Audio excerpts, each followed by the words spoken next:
ॐ स्वस्ति पन्थां अनुचरीं सूर्याचन्द्रमसाविव पुनर्ददता घनता जानता संगमे महे। ॐ या मेधां देवगणाः पितरश्च उपासते तया मामध्यमेधयाग्ने मेधाविनं कुरु मेधाविनं कुरु। सभी बंधुओं को सादर नमस्ते। प्रिय बंधुओं, मैं चैनलाल शास्त्री आज फिर आपके सामने उपस्थित हूँ अपनी लगातार चल रही संस्कार संबंधी व्याख्यान श्रृंखला के साथ। हमारा सहयोग कर रहे हैं श्री वरुण शर्मा जी, वरुण आर्य जी। हम पिछले कुछ व्याख्यानों से चर्चा कर रहे हैं कि व्यक्ति के उत्थान के लिए वैदिक संस्कार कितना महत्व रखते हैं। संसार में उन्नति करने के लिए वैदिक संस्कार बहुत आवश्यक है और उन्नति की पराकाष्ठा उन्नति त्रिविध होती है। उन्नति की पराकाष्ठा है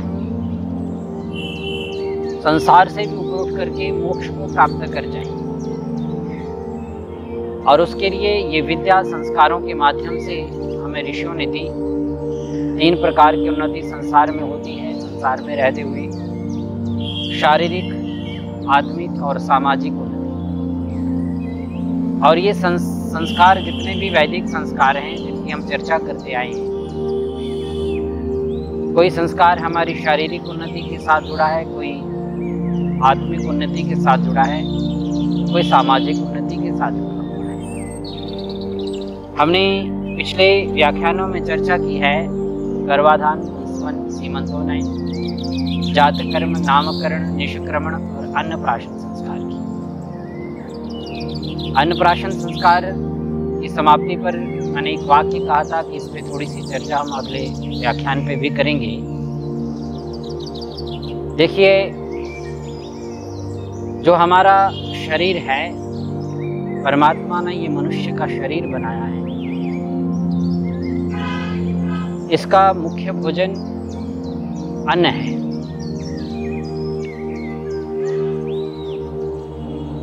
और अन्न क्या होना चाहिए, शरीर का भोजन क्या होना चाहिए, इस विषय पर बहुत सारे लोग अपनी अपनी दलीलें देते हैं और अपने अपने मत के अनुसार अपने अपने खाने को जस्टिफाई करते हैं अपने तरीके से कि नहीं, इसने कहा कि हमें इस तरह का भोजन करना चाहिए, उस तरह का भोजन करना चाहिए।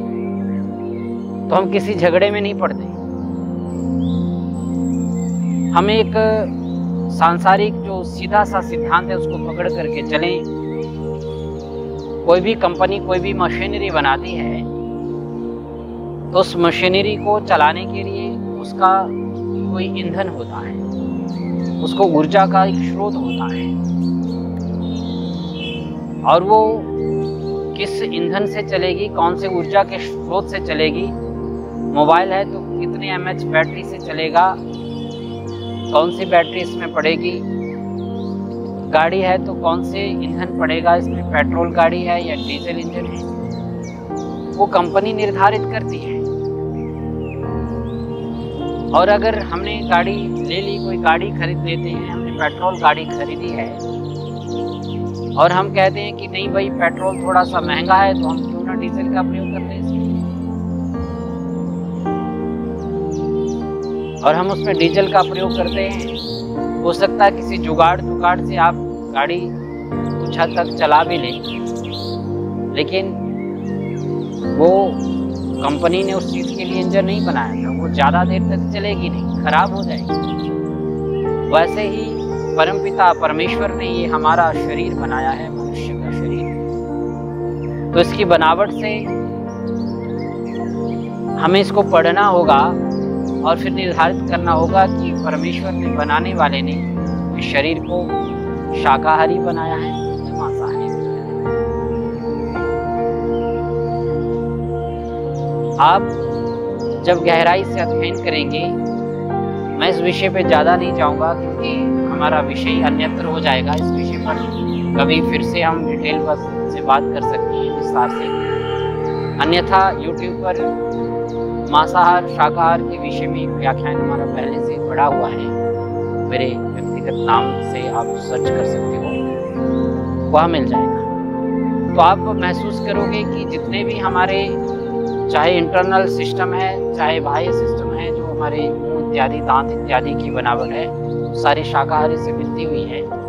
और इससे सिद्ध ये होता है कि परमेश्वर ने हमें शाकाहारी बनाया है। और आज के इस जो कोरोना नामक महामारी संसार भर में फैली हुई है, मैं इस बात की गारंटी देता हूँ,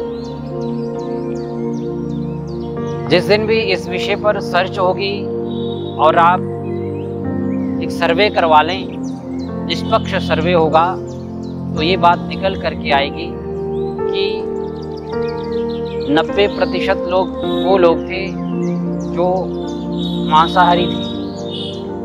जिनकी मृत्यु हुई है उनमें 90% वो होंगे।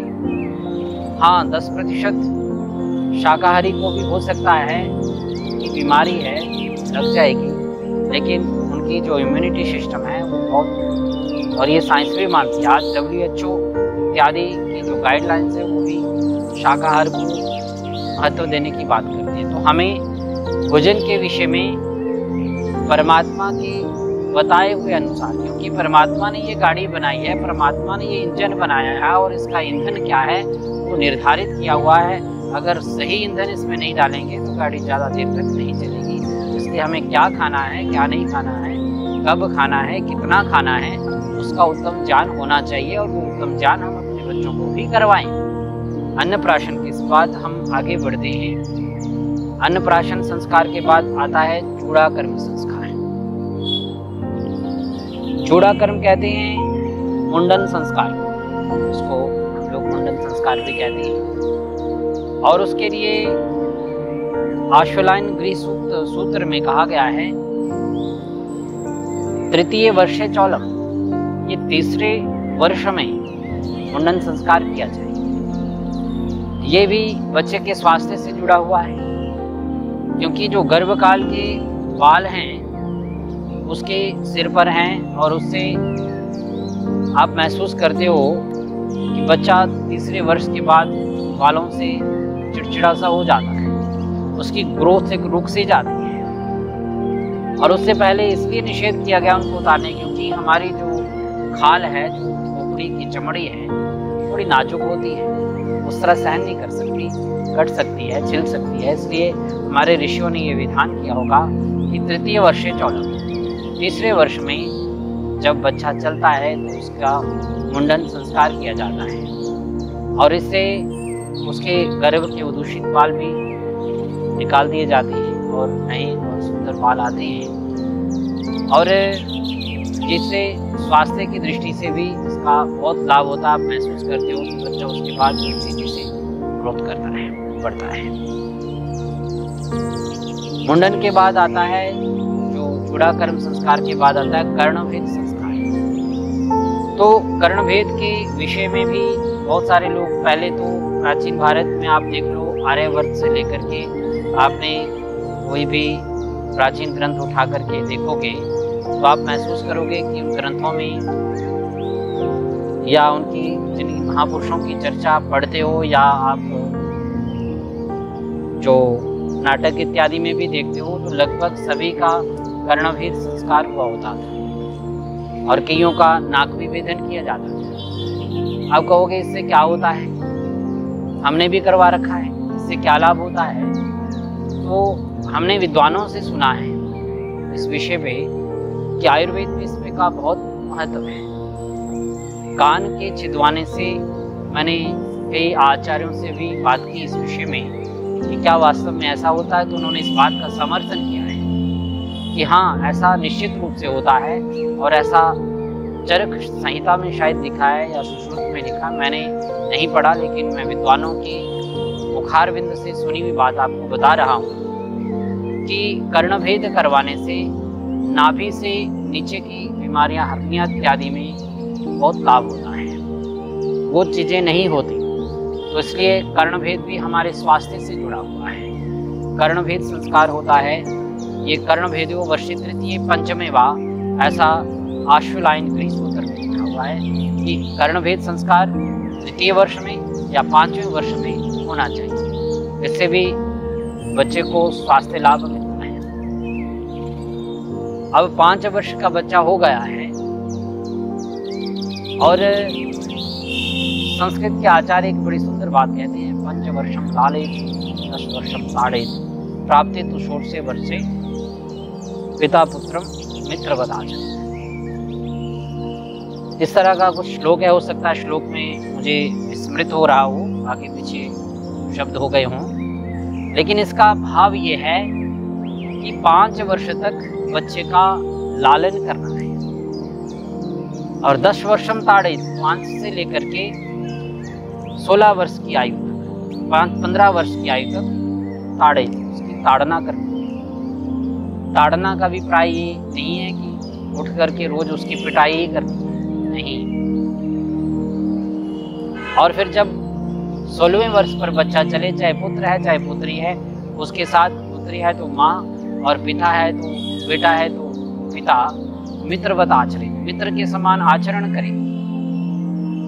आज की साइंस भी इस बात को मानती है और द्वितीय समोल्लास में, सत्यार्थ प्रकाश के द्वितीय समोल्लास में बच्चे की शिक्षा के विषय में महर्षि दयानंद ने बड़ा स्पष्ट किया है कि मातृमान पितृमान, माता और पिता को आचार्य कहा गया, प्रथम आचार्य। वो अपने बच्चों को उत्तम शिक्षा दे और घर से ये शिक्षा उनको 5 वर्ष तक तो उनके छोटे छोटे प्रश्न होते हैं, बच्चों के छोटी छोटी बातें होती हैं, और 5 वर्ष तक मैंने शायद पहले भी अपने व्याख्यान में कहा है कि 95% बच्चे का दिमाग, ब्रेन डेवलप हो जाता है 5 वर्ष तक। और उन पहले 5 वर्षों में उनके छोटे छोटे प्रश्न होते हैं, उनके उत्तर वो जिज्ञासा पूछते हैं। और बच्चों के लिए माता पिता से बढ़िया कोई बढ़कर के कोई होता ही नहीं। उनको माताजी ने कह दिया, पिताजी ने कह लिया, उसको तृतीय साक्षी की आवश्यकता ही नहीं पड़ती। तो वो पूछता है और हम अपनी खींच मिटाने के लिए हम अपने काम में व्यस्त होते हैं, तो ऊल जुलूल से उत्तर दे देते हैं उनकी बातों का। वो पूछता है कि भाई वो तारा कौन है, हम बोल देते हैं वो तेरे दादाजी हैं, वो तेरी दादी जी हैं। इस प्रकार की जब वो बड़ा होता है तो खगोल विज्ञान के विषय में जब पढ़ता है तो वो उसको पता लगता है कि ये तो ऐसी बात ही नहीं। तो फिर उसे हमारी सारी बातें झूठ लगने लगती हैं। हम कहते हैं अपनी वो बताने के लिए, उधर नहीं जाना बेटा, वहाँ भूत होगा। भाई भूत जो होता ही नहीं वो कहाँ होगा। पर माता ने कहा, पिता ने कहा, उसके दिमाग में हमने एक भूत बिठा दिया कि वहाँ भूत होगा। तो पहले 5 वर्ष तक बच्चे के प्रश्नों का प्यार पूर्वक उसकी जिज्ञासा का उत्तर दें और बड़ी गंभीरता के साथ दें। दूसरा, अगले 10 वर्षों तक वो गलती करता है तो उसे डांटे, रोके। उसकी गलती करने पर उसको आप दंडित करें। और महर्षि दयानंद सत्यार्थ प्रकाश की द्वितीय समोल्लास में मनुस्मृति का एक व्याकरण के महाभाष्य का एक प्रमाण देते हैं और एक श्लोक वहाँ कहा गया है, सामृते पाणिभिर घनंती गुरुगो न विशोक्षिते लालनाश्रयणो दोषा ताड़नाश्रयणो गुणा। कि जो माता पिता अपने बच्चों को सुधार के लिए, माता पिता अथवा आचार्य उनके सुधार के लिए दंडित करता है, उनको डांटता है और जितनी कठोरता के साथ डांटता है वो समझो अपने हाथ से बच्चों को अमृत का पान करवा रही है। और जो अपने बच्चों को केवल लालना करता है, नहीं बच्चों को नहीं डांटता, कोई बात हो गया करने दो, तो उसकी आदत बन जाएगी। आज बच्चे ने बदतमीजी की है, आपके साथ गलत व्यवहार किया है, बच्चा ही तो है जी, छोड़ दो, नहीं उसको समझाओ बेटा ये गलत है। फिर भी करता है तो डांट करके समझाओ, फिर भी करता है तो पीट करके समझाओ, लेकिन समझाओ। ये हमारा उत्तरदायित्व बनता है। हम बच्चों को अगर शुरू से सही राह पर नहीं चलाएंगे तो लालना आश्रयिनो दोषा कहा है। जो लालन के आश्रित रहते हैं वो दोष है, और जो ताड़न पर आश्रित रहते हैं वो गुण है। और माता पिता और आचार्य से बड़ा हितैषी संसार में और कोई नहीं हो सकता।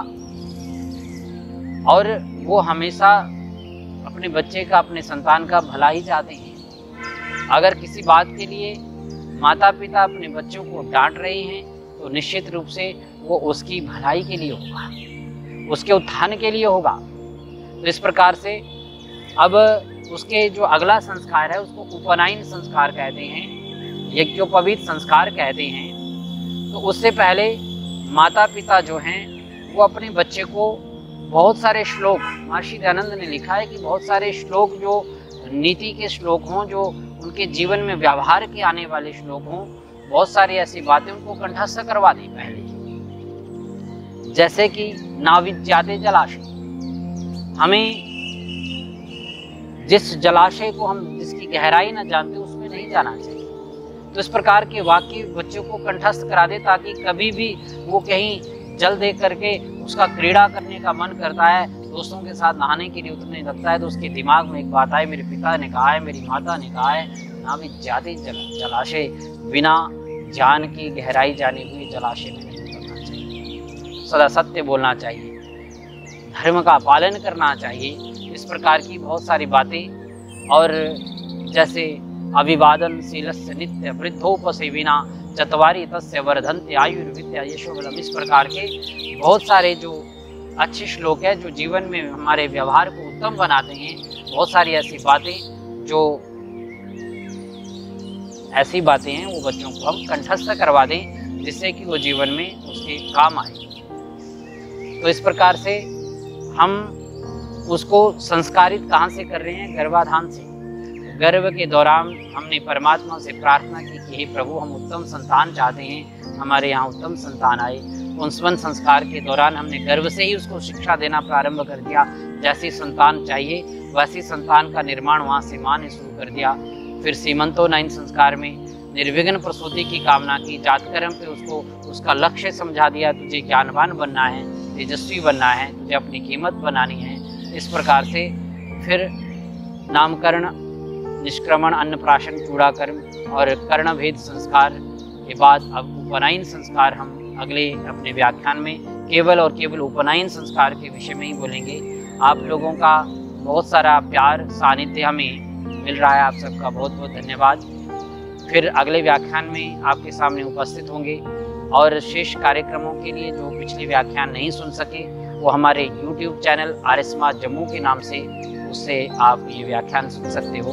आप सबका बहुत बहुत धन्यवाद। ओम शांति शांति शांति।